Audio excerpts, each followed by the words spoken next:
तालुक्यातील शेतकऱ्यांच्या वतीने आम्ही माननीय तहसीलदार मार्फत राज्याच्या मुख्यमंत्री महोदयांना निवेदन दिलेलं आहे।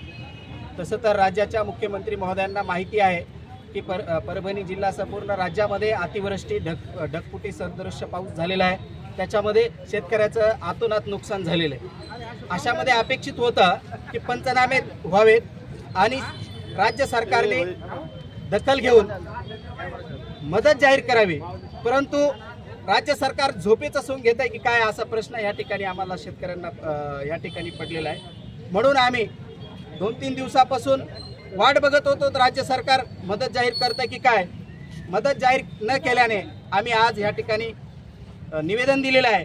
येत्या 22 तारखेला जिंतूर तहसील कार्यालयासमोर आम्ही शेतकऱ्यांच्या वतीनं बेमुदत धरणे आंदोलन करणार आहोत। याच्यामध्ये शेतकऱ्यांना सुद्धा आम्ही आवाहन करतो की आपण हजारोच्या संख्येने त्या ठिकाणी आंदोलनामध्ये सहभाग घ्यावा आणि प्रशासनाला विनंती करतो, सरकारला विनंती करतो की आम्हाला शेतकऱ्यांना तात्काळ मदत जाहीर करावी।